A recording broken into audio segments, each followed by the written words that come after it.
آج آپ نے اپنے گریبان کو ٹٹولنا، صرف ایک حدیث، آج آپ نے اس حدیث کے پیمانے کے اوپر اپنے آپ کو جانچنا ہے۔ رسول اللہ صلی اللہ علیہ وسلم نے فرمایا 4 عادتیں جس بندے میں ہوں وہ پکا منافق ہے، اور اگر ان میں سے جو عادت جتنی ہے اتنی موجود ہو وہ اس حساب سے منافق ہے۔ کیا مطلب؟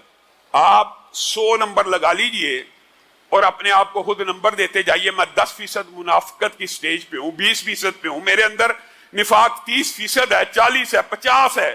رسول اللہ صلی اللہ علیہ وسلم نے کہا پہلی بات کہ جب وہ بات کرے ہم جھوٹ بولنا شروع کر دیں، ضرورت بھی نہیں، حاجت بھی نہیں، کوئی چیز ہی نہیں، آپ نے کسی سے بات کی، گپ شپ لگانے کا ارادہ کیا، اس نے آگے سے جھوٹے قصے کہانیاں سنانا شروع کر دی۔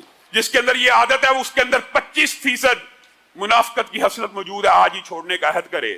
دوسری بات کہ جب وہ وعدہ کرے، جب بھی وعدہ کرے، چھوٹی چھوٹی بات میں آ رہا ہوں، نہیں آئے گا، میں اتنے بجے ملوں گا، نہیں ملے گا، چھوٹے چھوٹے وعدے بھی اس میں شامل ہیں۔ جب بھی وعدہ کرے خلاف کرے، فلاں وقت پیسے لٹا دوں گا، نہیں لٹائے گا، فلاں وقت یہ کام کر دوں گا، نہیں کرے گا، وعدہ خلافی کرے، جب وعدہ کرے توڑ دے، وعدے کی اہمیت ہی نہیں، وعدہ ایسے ہے جیسے بس زبان کے چند الفاظ ہیں، یہ نہیں اہمیت کہ اسی زبان کے الفاظ کے ذریعے انسان اسلام جیسے عظیم مذہب میں آتا ہے، اسی زبان کے ذریعے بیٹیوں کے رشتے طے کیے جاتے ہیں، اسی زبان کے ذریعے طلاق کا معاملہ طے ہوتا ہے، اسی زبان کے ذریعے نکاح جیسی، اور اسی زبان کے ذریعے اسلام کے اندر بے شمار عبادات، آپ کو پتہ ساری عبادات جو کلی ہیں، نماز، ذکر، سارے کا سارا اسی زبان سے ہے۔ زبان کی بڑی اہمیت ہے، لیکن یہ سمجھتا ہے کہ عہد کی کوئی اہمیت نہیں۔ جس کے اندر یہ عادات بد موجود ہیں، 25% اس کے بھی نمبر ہیں، اس کے اندر 25% منافقت کی خصلت موجود ہے۔ اور تیسری بات، جب اس کو کوئی امانت دی جائے اس میں سے خیانت کر دے۔ امانت کی تشریحات گزشتہ خطبے میں رکھی اور انشاءاللہ کبھی موقع آئے گا اس کو تفصیل سے بیان کریں گے۔ امانت میں خیانت سے مراد چھوٹی سے چھوٹی خیانت بھی ہے۔ امانت اس بنیاد پہ دی گئی کسی بندے کی، یہ بندے کا اختیار ہے، میں تجھے امانت رکھتا ہوں، تو اس سے فائدہ اٹھا سکتا ہے، یہ جائز ہے۔ اور ایک امانت کی یہ قسم ہے تو نے اس کو سنبھال کے رکھنا ہے، اس سے فائدہ نہیں اٹھانا، لیکن اس میں بھی خیانت کر گیا۔ مال واپس کرنے کی باری آئی، لیا جتنا تھا اس میں سے کچھ کمی کر کے واپس کر دی، باقی معاف کروا لیا۔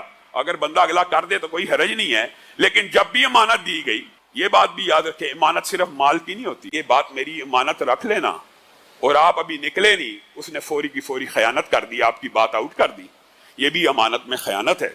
تو جس کے اندر یہ خصلت موجود ہے وہ 25% نمبر اس کے بھی ہیں۔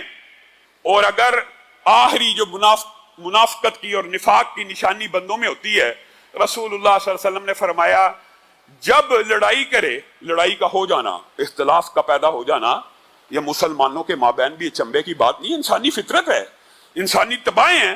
آپ کو فلاں کی بات نہیں پسند آئی، اس کو آپ کی نہیں پسند آئی، آپ جھگڑ پڑے، تو مسلمانوں کا کام یہ ہے ان کی صلح کرا دی جائے، ان کا جھگڑا ختم کر دیا جائے۔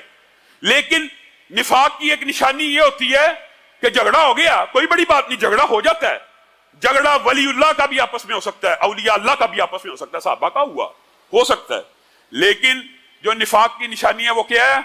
ابھی جھگڑا شروع ہوا ہے، اس کو اتنا غصہ آ گیا ہے کہ یہ بڑھ چڑھ کے فریق مخالف کو گالیاں دینا شروع کر دے۔ رسول اللہ صلی اللہ علیہ وسلم نے کہا جب بھی جھگڑے گالیاں نکالے، جب انسان اس نیچر کا ہو تو وہ جان لے اس کے اندر یہ خصلت 25% موجود ہے نفاق کی۔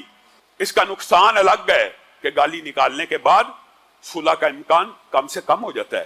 یہ وہ 4 باتیں ہیں، آج آپ نے اپنا جائزہ لینا ہے۔ یہ 4 باتیں جس بندے میں چاروں موجود ہیں وہ سمجھ لے، آج ہی توبہ کرے، اس کے اندر 100% نفاق کی بات موجود ہے، اور اس کے اندر 100% نفاق کی نشانیاں موجود ہیں۔